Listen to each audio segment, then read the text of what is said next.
आपके अवचेतन मन की शक्ति। यह बुक डॉक्टर जोसेफ मर्फी द्वारा लिखी गई है। इसमें टोटल 20 अध्याय हैं और आज हम इस बुक में इंट्रोडक्शन पढ़ेंगे। तो चलिए शुरू करते हैं। ऑथर कहते हैं, यह पुस्तक आपके जीवन में चमत्कार कैसे कर सकती है। मैंने दुनिया भर में सभी तरह के लोगों के जीवन में चमत्कार होते देखे हैं। चमत्कार आपके साथ भी हो सकते हैं, बशर्ते आप अपने अवचेतन मन में जादुई शक्ति का इस्तेमाल शुरू कर दें। यह पुस्तक आपको यह सिखाने के लिए लिखी गई है कि आप अपने अवचेतन मन की शक्ति से अपनी तकदीर खुद कैसे बनाएं। इंसान अपने अवचेतन मन में जैसा सोचता है वैसा ही बन जाता है। ऑथर पूछते हैं, क्या आप इन सवालों के जवाब दे सकते हैं? एक व्यक्ति दुखी क्यों है जबकि दूसरा खुश क्यों है?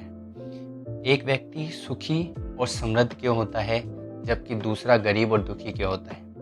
एक व्यक्ति भयभीत और तनावग्रस्त क्यों होता है जबकि दूसरा आस्थावान तथा आत्मविश्वासी क्यों होता है? एक व्यक्ति के पास सुंदर आलीशान बंगला क्यों होता है जबकि दूसरा झोपड़पट्टी में क्यों रहता है? एक व्यक्ति बहुत सफल होता है जबकि दूसरा बुरी तरह असफल होता है।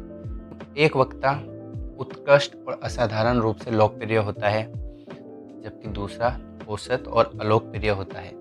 एक व्यक्ति अपने काम या पेशे में जीनियस क्यों होता है जबकि दूसरा जिंदगी भर मेहनत करने के बावजूद कुछ हासिल क्यों नहीं कर पाता है? एक व्यक्ति तथाकथित असाध्य बीमारी से ठीक क्यों हो जाता है जबकि दूसरा नहीं हो पाता? इतने सारे अच्छे, दयालु और धार्मिक लोग इतनी ज़्यादा मानसिक और शारीरिक यातना क्यों झेलते हैं? कई अनैतिक और अधर्मी लोग सफल, समृद्ध और स्वस्थ क्यों होते हैं? एक व्यक्ति का वैवाहिक जीवन सुखमय क्यों होता है जबकि दूसरे का दुखी और कुंठित क्यों होता है?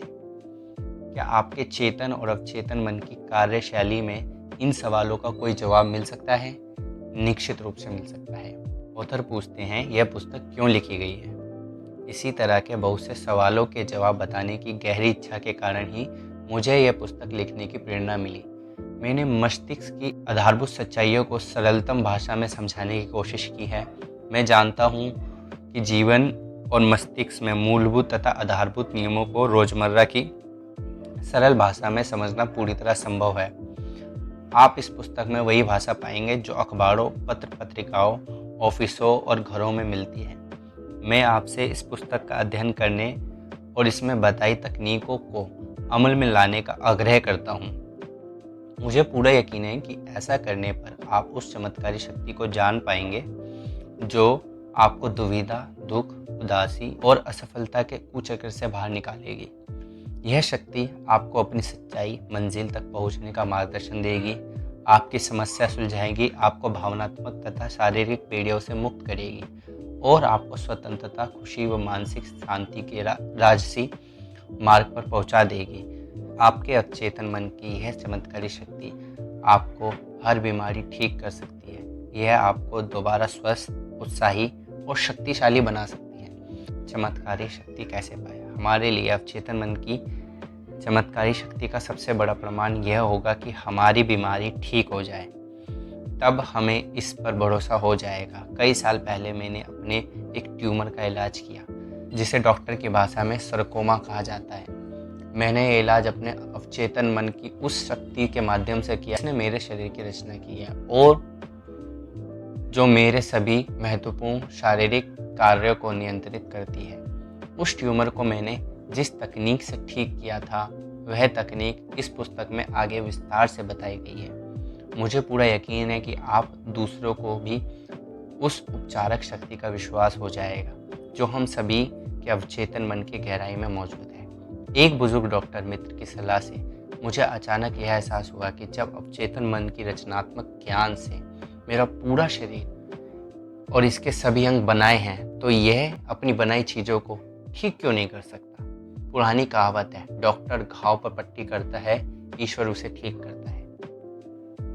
कारगर प्रार्थना से चमत्कार होते हैं। वैज्ञानिक प्रार्थना मस्तिष्क से चेतन और अवचेतन स्तरों के बीच की ऐसी सामंजस्यपूर्ण पारस्परिक क्रिया है जिसे किसी विशिष्ट उद्देश्य को पाने के लिए वैज्ञानिक तरीके से निर्देशित किया जाता है।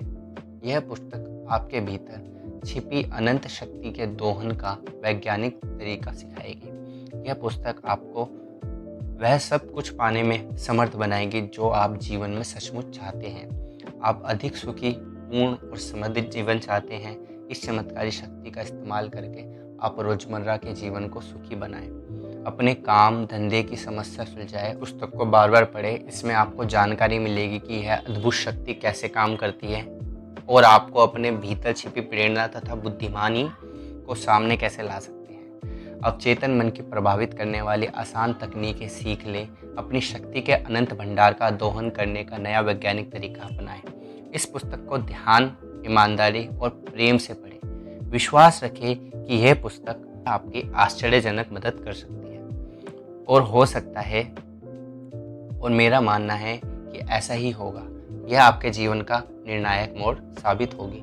हर व्यक्ति प्रार्थना करता है। क्या आप जानते हैं कारगर प्रार्थना कैसे की जाती है? कितने लंबे समय से आपने नियमित प्रार्थना करना छोड़ दिया है? अक्सर खतरे या मुसीबत, बीमारी या मौत के करीब आने पर आपातकालीन स्थिति में प्रार्थनाएं मुंह से निकलती है। रोजमर्रा की खबरों पर एक नज़र डालें। देशवासी किसी असाध्य बीमारी से पीड़ित बच्चे के लिए प्रार्थना कर रहे हैं। देशों के बीच शांति के लिए दुआएं मांग रहे हैं। किसी खदान में पानी भर जाने के कारण फंसे खनिकों के लिए प्रार्थना कर रहे हैं। बचने के बाद खनिकों ने बताया कि उन्होंने भी बचाव का इंतजार करते समय प्रार्थना की। बेशक मुसीबत में प्रार्थना हमेशा मदद करती है, लेकिन प्रार्थना को अपने जीवन का अखंड और सृजनात्मक हिस्सा बनाने के लिए हम मुसीबत का इंतजार क्यों करें? प्रार्थना के नाटकीय चमत्कार अखबार की सुर्खियां में छपते रहते हैं, जो इस बात का सबूत है कि प्रार्थना कारगर होती है। लेकिन प्रार्थना के अन्य प्रकार भी हैं, जैसे बच्चों की छोटी छोटी प्रार्थनाएं, हर दिन भोजन के वक्त ईश्वर का स्मरण, ईश्वर के साथ संप्रेषण की इच्छा से की गई धार्मिक आराधना। मैंने बहुत समय तक प्रार्थना की विभिन्न विधियों का अध्ययन किया है। मैंने खुद के जीवन में भी इसकी शक्ति महसूस की है। इसके अलावा मैंने कई ऐसे लोगों के साथ बातचीत और काम किया है जिन्हें प्रार्थना से बहुत लाभ हुआ है। आमतौर पर समस्या यह आती है कि किसी दूसरे को प्रार्थना करना कैसे सिखाया जाए। मुसीबत में फंसे लोगों के लिए तार्किक ढंग से सोचना और काम करना मुश्किल होता है। उनकी समस्या उन पर हावी हो जाती है और सुनने समझने की क्षमता को कम कर देती है। उन्हें कोई आसान फॉर्मूला चाहिए जिसका वे पालन कर सके, कोई कारगर तरीका जो सरल लेकिन खास हो। इस पुस्तक की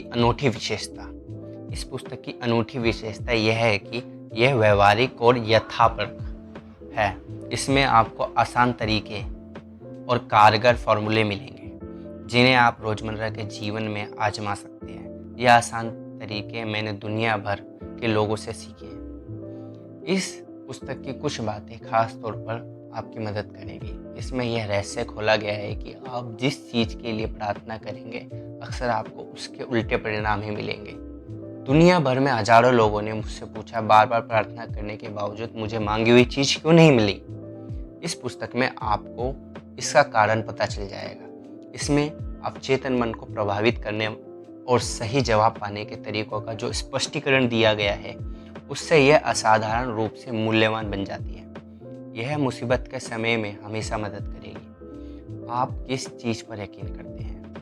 बहुत से लोग सोचते हैं कि व्यक्ति की प्रार्थना का जवाब उस चीज़ के कारण मिलता है जिसमें वह विश्वास करता है, लेकिन ऐसा नहीं है।